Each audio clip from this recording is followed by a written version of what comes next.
Once you have tables in your database, you build relationships between them. Relationships are critical because they link your tables back to after you divide your data, and also because they have a big impact on how you design your queries and get answers from your data. Any relational database uses three types of relationships between its tables: one-to-many, many-to-many, and one-to-one. The relationship you use depends on your data. You have a one-to-many relationship when a single record in one table is related to one or more records in another table. Our sample database has this kind of relationship. One customer can have one or more phone numbers, and each phone number is only related to one customer. You have a many-to-many relationship when a single record in Table A can be related to one or more records in Table B, and a single record in Table B can also be related to one or more records in Table A. You typically see many-to-many relationships in order tracking databases, where an order can contain many products and a product can be part of multiple orders.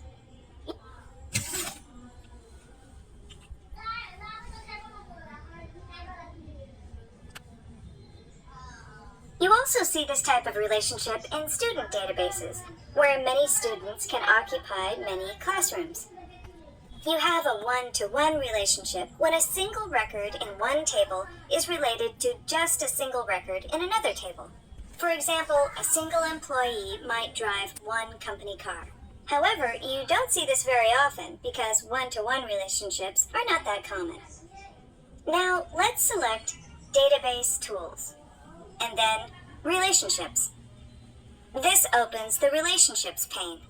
You'll use this tool quite a bit. This is where you build and manage most of your relationships. Here you see a typical relationship: two tables with a line between them. The line shows that the tables are related. What's more, this is a one-to-many relationship.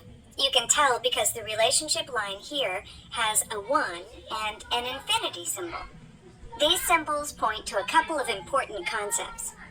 First, the table on the one side is the parent table, and the table on the many side is a child table. Second, you can think of most of your relationships as having sides. In this case, you have a table on the one side and a table on the many side. Sides are important because they affect how you design your queries. Now let's select the relationship line, and then on the ribbon, let's select Edit Relationships. Three relationship settings affect your data and help you use relationships properly: referential integrity, cascading updates, and cascading deletes. Here's what they do. First, referential integrity synchronizes the records in both tables. This is a critical part of keeping your data accurate, so you almost always want to set it. With referential integrity enforced, you can't add a phone number unless you have a name in the customers table. This prevents you from creating what are called orphans, data with no parent records. For example, just imagine a sales figure with no order attached, and you can see why setting referential integrity is so important. The cascading updates setting allows any changes on the parent side to cascade through to any related records on the child or many side. If a customer changes his name, for example, you only have to enter that change in the customers table, and any related records will change. The cascading deletes setting controls whether you can delete data. If you don't select this option, you can't delete data. If you do select this option, when you delete a record, Access deletes everything related to that record.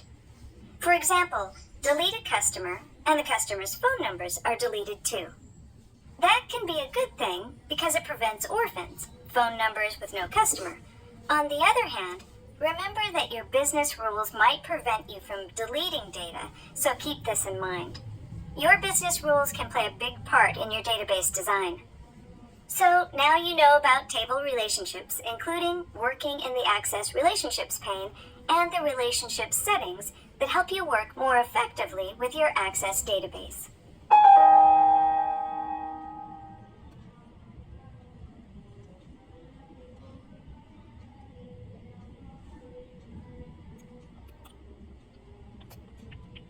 Hello, guys.